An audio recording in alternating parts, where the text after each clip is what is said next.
Okay, so you're starting to think about your word choice to elevate your writing from where it was to where it will be and to carry you into your future writing as high schoolers.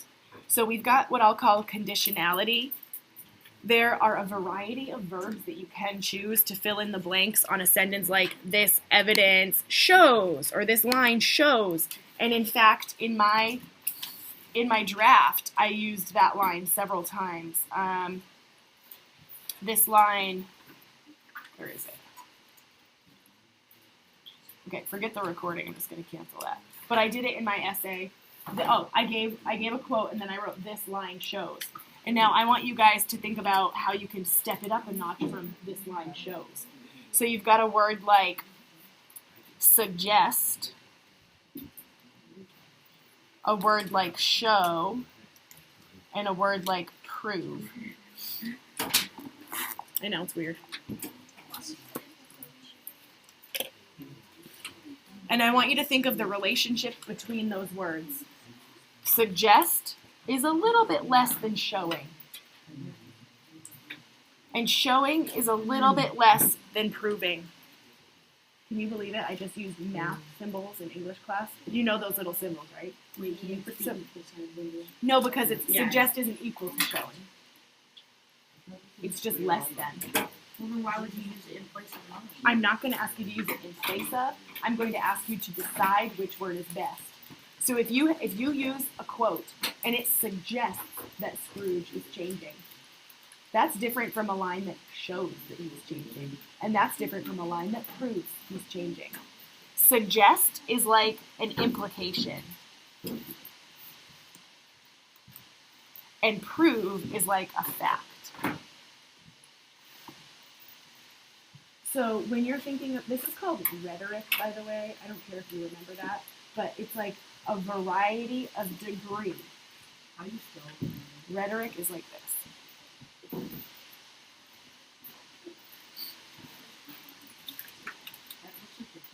Yep, it's like rhetorical. So I'm going to ask you in your essay to vary your word choice depending on what's true. Do you need to go see the nurse? Okay. Can you keep it closed for a second?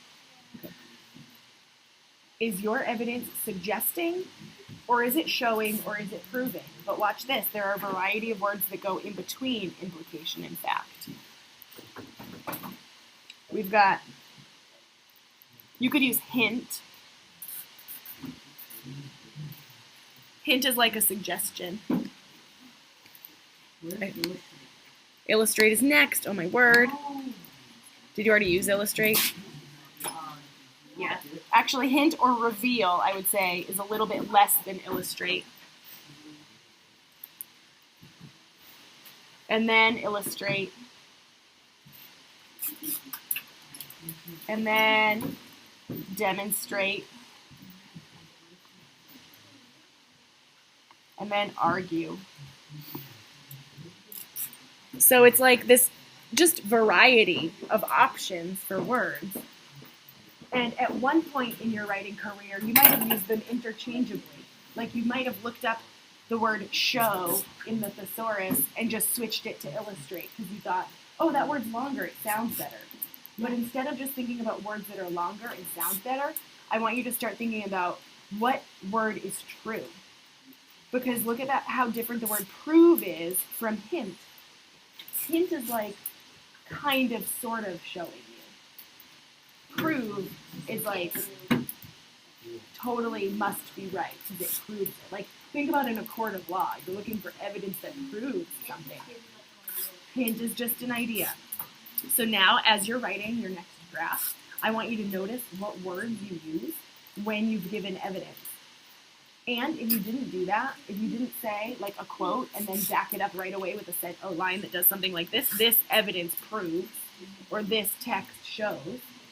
Did you do it? Did you notice?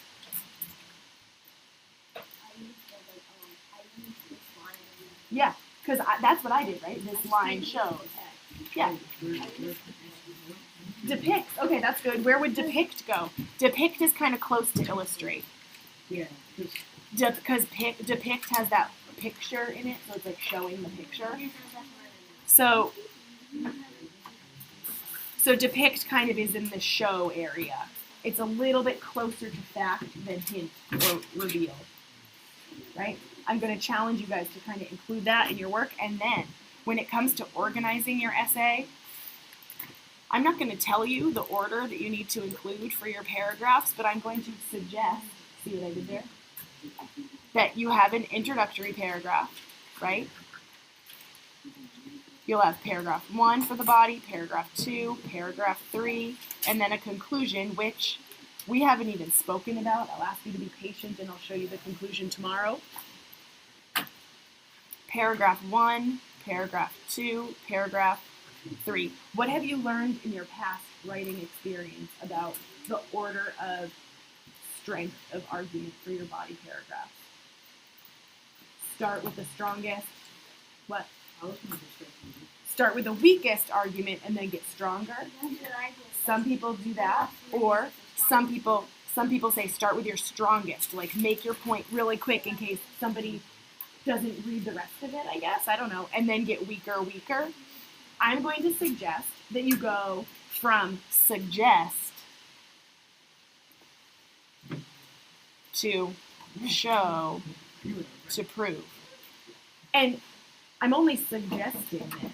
It's not required. You like that? It's not required. It's not a must. It's a strategy that kind of leads your reader through your thinking. Like, here I'm going to just show you how it kind of could work. Now I'm giving you what makes a lot of sense, and now I'm proving it to you right before you hit them in the end with the conclusion. You're going to rewrite a draft. You're going to have a second draft of your essay, and you can choose to type it this time.